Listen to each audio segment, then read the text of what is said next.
In this video, I want to talk about what might be the most important practice for recovery, in my opinion.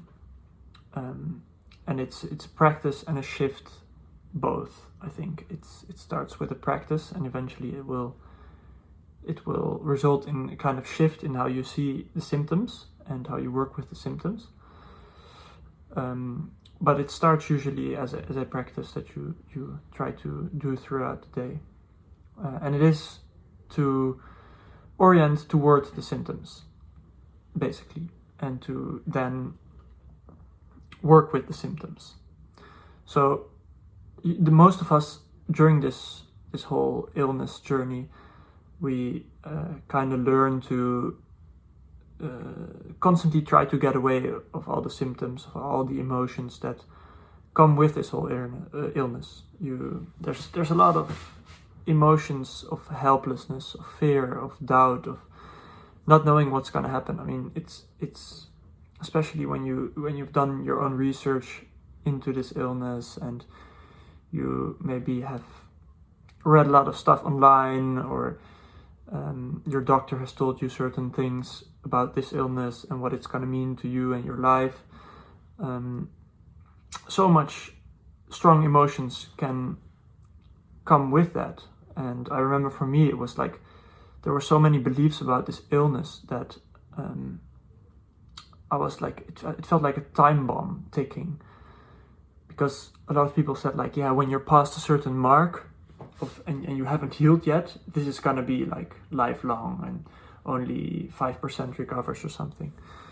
So there already that is like a certain aspect, is those strong emotions that come with this. Then there are the actual physical symptoms that are bothering you, that this all started with, and also with that we kind of try to get away constantly, try not to feel them. There's almost this thing like, if I feel them, maybe it's gonna, if I get too close to them, if I try to embrace them, it's gonna result in something worse. I'm gonna get a crash or this and that. And it's natural, I think, because it's so uncomfortable to feel the sensations of both the symptoms and the emotions. And I mean, you can talk much deeper on this in how we in society are conditioned to basically repress a lot of things that come up, emotions, most of it. But this is so important in this journey to understand that the symptoms are not dangerous, and you can orient toward them, and this will actually be the way out. It's essentially what you learn with brain retraining, that the symptoms are not dangerous, and you can feel them and tell your nervous system that it's okay. And it's basically this false alarm signal, and you tell your nervous system, I'm safe, I don't need this anymore. You can say it from a compassionate way. I get that you're trying to warn me about something, that you trigger these symptoms, but it's okay, I don't need you anymore. And whenever whenever this shifts, whenever you and it waxes and wanes, there will be times where you understand this on a deeper level, and it will feel like such a relief when you have, most of the times this happens when you are experiencing a lot of symptoms, and you maybe have watched videos of me and Kyle and some other people, and you try to understand that I don't have to run away, I don't have to fight the symptoms, I can just sit here and feel them. And that can be such a relief when you just sink into whatever is here. And you can expand it even into, you can orient toward whatever is bothering you in this moment, whatever the narrative is of, yeah, these symptoms are bothering me, or these emotions, or these thoughts, or there's the saying of Carl Jung, I think, said it, and it's the only way out is through. And it's so good. Like, it's truly it's especially with this illness, it's so on point. It's for me and for people I've seen who make progress. This is so true that we are running away all the time from the symptoms, from everything that comes with it, and we can just rest into whatever is here and feel it and offer it some compassion.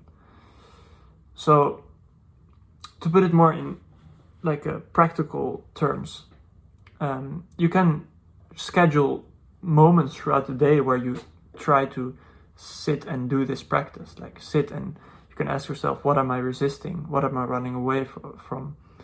And can I orient towards that? Can I feel it? Can I offer it some compassion?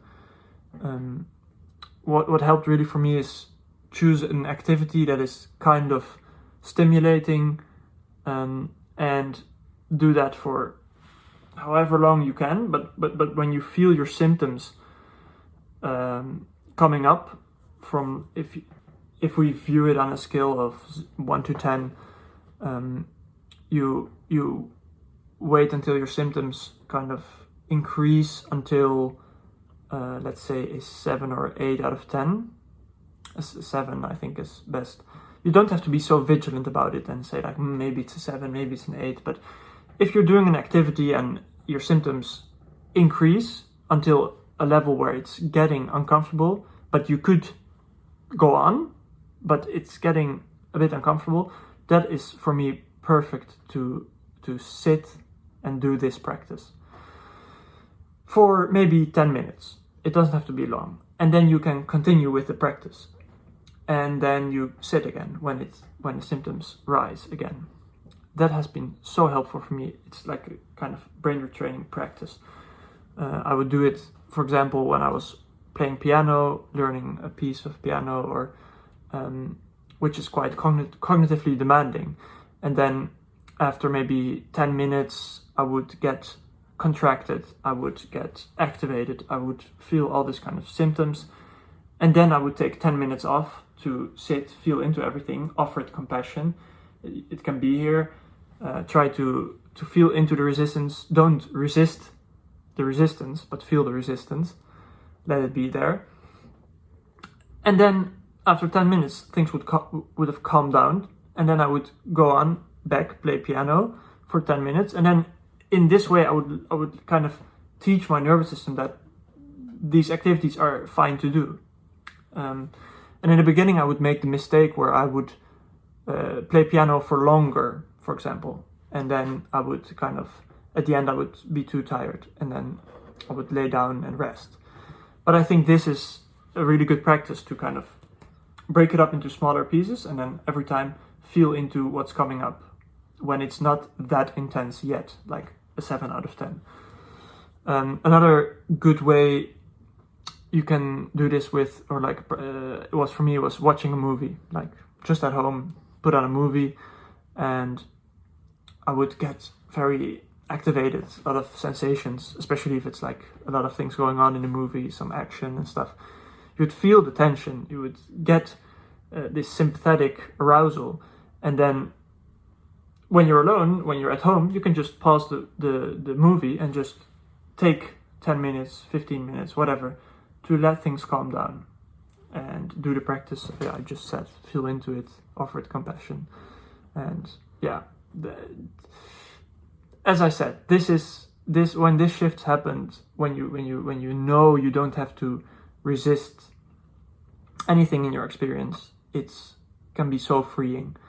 And it's not like the symptoms will go away like this, but it will help so much, and they will lessen and lessen the symptoms. And then there will be times where there will be more symptoms, and you will forget that you can just let them be there. And then you will realize it again and feel into it. And this is a process of going up and down and up and down. It's not going to be linear. It's not going to be a quick fix. And I think by now you all know that. But yeah, I hope this video helps, and I would say try it out and let me know how it goes. and good luck on the journey.